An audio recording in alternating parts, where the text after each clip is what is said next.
Dear students, I'm Sir Hawkar, math teacher. Today I'm going to talk about geometry in chapter 8 in your book. Lines and angles. So, we have three types of lines. The first one is called parallel lines. When we have two lines, never intersect each other, never meet each other, or there's no common point between them, is called parallel line. The second one, intersecting lines, cross exactly at one point. When we have two lines cross each other in one point, is called intersecting line. The last one is perpendicular line, intersecting to form 90-degree or right angle.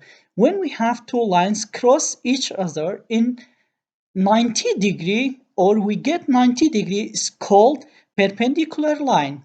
If you want to recognize them, like what? For example, the parallel lines, it's like an equal. When we have two lines like an equal, it's called parallel lines. When we have two lines intersect exactly in one point like x is called intersecting lines. If we have two lines cross each other in one point also, but we get 90-degree like plus, is called perpendicular lines. Transversal line. Transversal line, it's a line cross two or more than two lines. When we have a line cross two parallel lines or more than two parallel lines, it's called transversal line. When a line crosses two lines or more than two lines, we get some angles.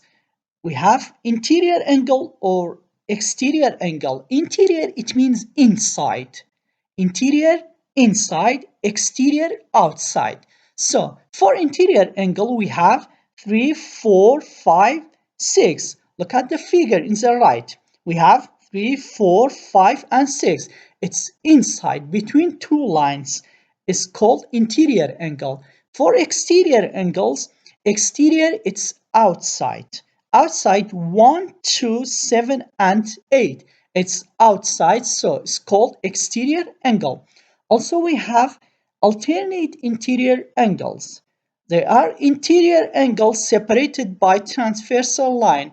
When we talk about alternate interior angle, it's interior, but separated by transversal line. Pairs of alternate angles, pair, it means two. When we are talking about pair, it means two. 3 and 6, it's two interior angle but separated by transversal line. And 4 and 5, also interior angles separated by transversal line, so it's called alternate angles. Corresponding angle are alternate exterior angle. Alternate exterior angle. One of them is interior and one of them is exterior. It means when we are talking about corresponding angle should be one of the angle is interior and another one is exterior. Let's see an example. We have a figure in the right. Look, I want alternate interior angles and corresponding angle. For alternate interior angle, I said should be inside, separated by transversal line. 2 and 7, it's alternate interior angle. And 3 and 6, also it's alternate interior angles. What about corresponding angles? Corresponding angles should be same place, and one of them is exterior and another one is interior and exterior. Sorry. The first one is 2 and 4, same place. One of them is interior and another one is exterior. 6 and 8, also 6 interior, 8 and exterior. 5 and 7, 5 exterior, 7 interior. 1 and 3, it's interior and exterior, so it's called corresponding angles. We are talking about triangles. triangles, we can classify triangles by angles and by sides. So the first one we can classify by angles. We have three types of triangle by angles. The first one, an acute triangle. Acute, it means contain only acute angles. Acute angles should be smaller than 90. The measure should be smaller than 90 degree. It's called acute angle. An obtuse angle contains one obtuse angle. Obtuse, it means greater than 90, bigger than 90 is called obtuse.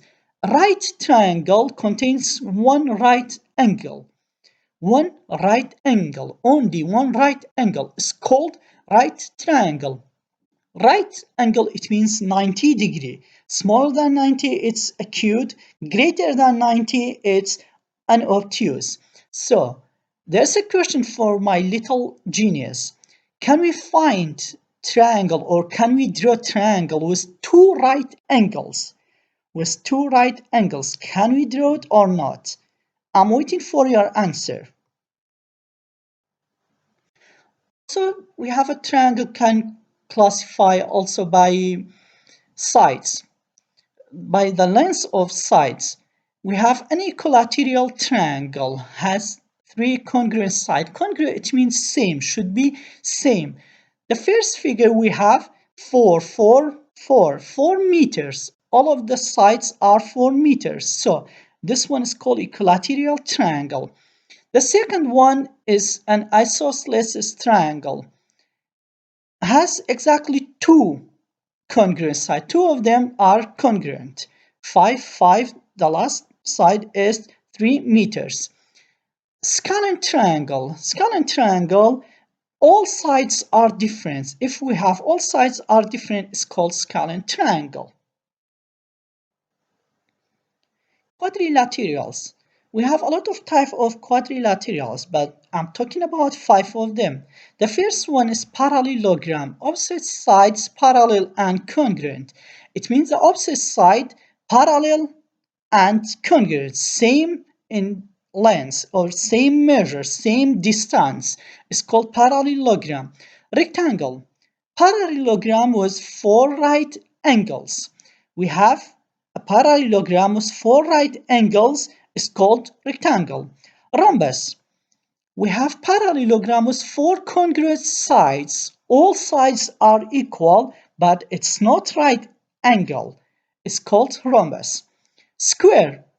Rectangle with 4 congruent sides. It means all sides are equals and all angles also are equal with 90 degree.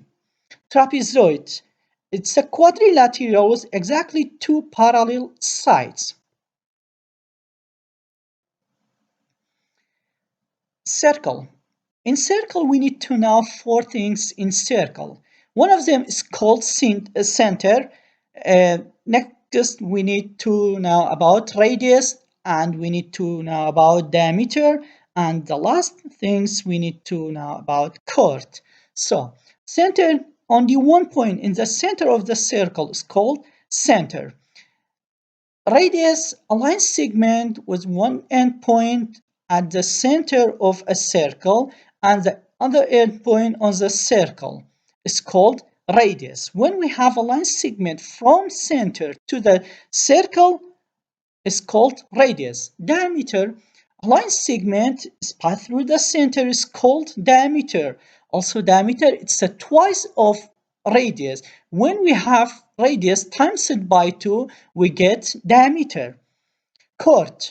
Chord, it's a line segment but not pass through the center. Also, if pass through the center, we can say it's chord. But if we have any line segment on the circle, we can say it's chord. Let's see an example. We have a circle and we need center, chords, radii, and diameter. Center, I said, only one point in the center. So M, it's center. Chords, we have ZX, it's chord, And WY also its chord. I said also its diameter can be used like a chord. Radii. What's mean by radii? I said radius, but radii it's plural of radius. Radius 1, but when I say radii, all radius. How many radius we have? Radii it's plural. So from the center to the on the circle, my it's radius, one of them, my, and mw also it's radius. We have two radius on this circle. Diameter, I said it's a line segment pass through the center. So which line segment pass through the center is called diameter. Only wy we have diameter. Congruent segments and angles. Line segments that have the same length are said to be incongruent. So look at the figure we have on the right. AB and CD, they have same length. So we can say this one is congruent. Okay, this one is congruent because they have same length. AB it's congruent. This sign is used for congruent. AB congruent to CD. This is for line. What about for angles? Two angles are congruent if they have same measure in degrees. Same measure in degrees. So ABD, ABD, it's 28 degrees, and DBC also it's 28 degrees. They are congruent. So thank you very much.